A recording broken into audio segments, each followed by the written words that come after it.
There I was, a player unknown's battlegrounds newbie, surrounded by 99 other armed combatants. Bullets flying, explosions piercing the moments of silence, and all I had to my name was the clothing on my back, 2 empty hands, and a will to survive. So my first fear-inspired decision was to search the closest building near me to try to find some type of weapon, any type of weapon, to increase my chances of survival. As bad luck would have it, a search for the nearest building netted me a whopping 1 smoke grenade and no ranged and or close quarters weaponry. I decided to move on to the next nearest building as looming sounds of veteran players rang closer and closer.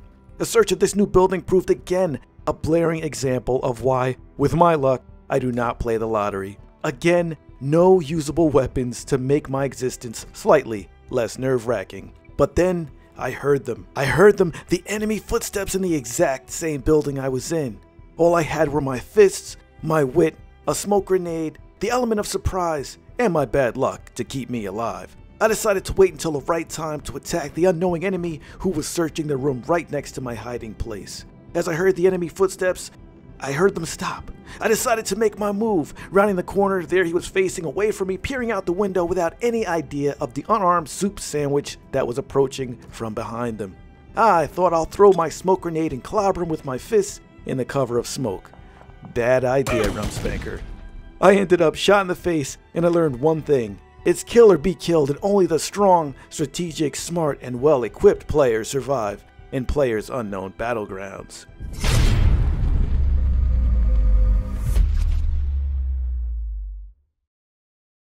Welcome back everyone, it's your boy Rump, and this game has been getting a lot of attention lately. Battlegrounds quickly drops you right in the middle of the action as up to 100 players begin a new round, jump out of a plane at the desired timing, and parachute onto a large 8x8 kilometer or 5x5 mile island where only one man, one woman, or one team is left standing when the dust settles. Everything about this game promotes strategy, and the strategy begins even on the plane where you must quickly weigh your decision about when to jump into the fray. Jumping early gets you on the ground first, giving you an advantage over the reigning competition, but may also place you a good distance from the center of the circle of battle where the fighting inevitably is directed to. Waiting to jump could give breathing room and distance from other players while you search for the best weapons and a vehicle to make your search quicker. Jumping dead center, where the majority of the enemies most often drop, will place you right in the middle of the action with 360 degrees of attention from fellow hunters encircling you. No matter where you land, the carnage begins and the search for supplies, including weaponry, commences immediately. Don't be surprised to see fellow combatants parachute in close proximity and immediately engage in trading blows with the only weapon they landed with, their fists. Weaponry and useful items are generated randomly across the map, but finding a decent weapon quickly does not guarantee your victory or your safety. Even a player armed with just a frying pan or a pistol can make an example out of someone with the best weaponry in the game. This is due to the fact that finding the best equipment is merely a confidence booster without decent strategy or stealthy tactics to keep you breathing and in the fight. As the round continues, the 100 count of players in the fight continues to dwindle, and seeing how many other threats you have to encounter can be seen at all times at the top right of the screen. As players outsmart or overpower each other in the ensuing battle, those still surviving are forced to move closer and closer in proximity due to a continually shrinking play area left available. A blue encircling wall gradually closes in on the combatants, and those outside this blue wall forfeit their health and ultimately their lives. This blue wall or force field seems to keep camping as undesirable an option as possible. This blue wall remained an ever-looming incentive to keep moving towards the center of the play area, and no matter the pace of my cautious search for weapons or enemies. The action is in large supply here, and rounds seem to last about 25 minutes. No matter the length of time, I found each round was met with my trembling hands and pounding heart, attentive ears posing the ever-boding question at every sound, what was that? What was that? I played this with a decent surround sound card, so hearing footsteps, vehicle engines, gunshots, and explosions no matter the distance away always increased the growing tension. Although it is the same map, it is a massive play area and every match felt new and intense.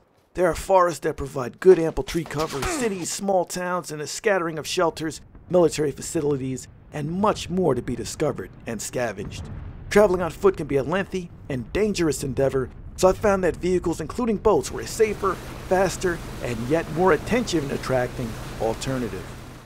The attention to detail in this game is quite remarkable. Relying on a vehicle for long without finding a gas tank might leave you stranded when the need for that vehicle's wheels is at its greatest. Although I've been explaining the solo gameplay for this review, there is a team-based mode where your reliance on good tactics and communication can lead your small team of players to victory over the others. Especially when you find yourself armed with a lackluster weapon, the extra teammate's muscle can come in quite handy. Speaking of weapons, the firearms each feel different in their own right. Finding and equipping weapon attachments made the hunt for items even more eventful and even more important when paired with a great weapon combination. There are also a great deal of different weapons to be had on the map. I've found many different weapons that proved good for either close or ranged combat. At the current time, there appear to be several sniper rifles, several assault rifles, machine guns, pistols, and melee weapons. Although I saw a few glitches, such as doors that would open or close with a mind of their own, or items that could not equip, the bugs and glitches seemed rare for the few hours I played. This is of course an early access game, so it stands to have improvements as the game progresses. For the most part, I found PlayerUnknown Battlegrounds an addicting adrenaline rush and an awesome way to waste my time. I'll probably be uploading gameplay or streaming this game sometime soon, so stay tuned for that. If you'd like to check PUBG out on PC, it is available now for about $29 US and is expected to arrive on consoles sometime in the future.